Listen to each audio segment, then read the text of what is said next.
রাজ্য সরকারের যুবসাথী প্রকল্প ঘিরে তরুণ-তরুণীদের আগ্রহ ক্রমেই বাড়ছে। দুয়ারে সরকার ক্যাম্প থেকে শুরু করে অনলাইন পোর্টাল, হাজার হাজার চাকরিপ্রার্থী ও পড়ুয়া ইতিমধ্যেই এই প্রকল্পে আবেদন করেছেন। কিন্তু আবেদন করার পর সবচেয়ে বড় প্রশ্ন একটাই, নাম কি নথিভুক্ত হয়েছে? আবেদন গ্রহণ করা হয়েছে তো? এখন আর দফতরে যাওয়ার প্রয়োজন নেই। নিজের মোবাইল থেকেই কয়েক মিনিটেই জেনে নেওয়া যাবে আবেদনের বর্তমান স্ট্যাটাস। কিভাবে মোবাইল থেকে যুবসাথী আবেদন স্ট্যাটাস দেখবেন? যদি আপনি ইতিমধ্যেই যুবসাথী প্রকল্পে আবেদন করে থাকেন, অনলাইন বা অফলাইন যেভাবেই হোক, তাহলে নিচের ধাপগুলি অনুসরণ করুন। ধাপ ১, মোবাইল বা কম্পিউটারের ব্রাউজার খুলে অফিসিয়াল ওয়েবসাইটে যান। https://apas.wb.gov.in। ধাপ ২, হোম পেজে ঢুকে চেক স্ট্যাটাস অপশনটি খুঁজে ক্লিক করুন।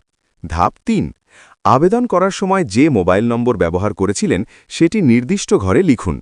ধাপ ৪, স্ক্রিনে থাকা ক্যাপচা কোড সঠিকভাবে পূরণ করুন। ধাপ ৫, এরপর গেট ওটিপি বোতামে ক্লিক করুন। আপনার মোবাইলে একটি ওটিপি আসবে। ধাপ ৬, ওটিপি দিয়ে ভেরিফাই পিন করলে স্ক্রিনে আপনার আবেদনের তথ্য দেখা যাবে। কি দেখাবে স্ট্যাটাসে? আবেদন সফল হলে অ্যাপ্লিকেশন নাম্বার বা রেজিস্ট্রেশন নাম্বার দেখা যাবে।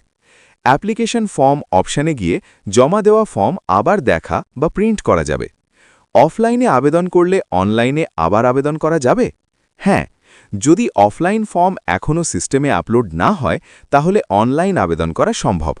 পরে তথ্য মিললে অফলাইন আবেদনটি ডুপ্লিকেট বা অলরেডি এনরোল্ড হিসাবে বাতিল হয়ে যেতে পারে এবং অনলাইন আবেদনটি কার্যকর থাকবে।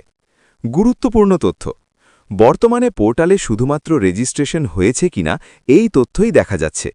আবেদন যাচাই বা ভেরিফিকেশন কোন পর্যায়ে রয়েছে বা চূড়ান্তভাবে অ্যাপ্রুভড হয়েছে কিনা সেই তথ্য এখনও আপডেট হয়নি। এজন্য আবেদনকারীদের কিছুদিন অপেক্ষা করতে হবে।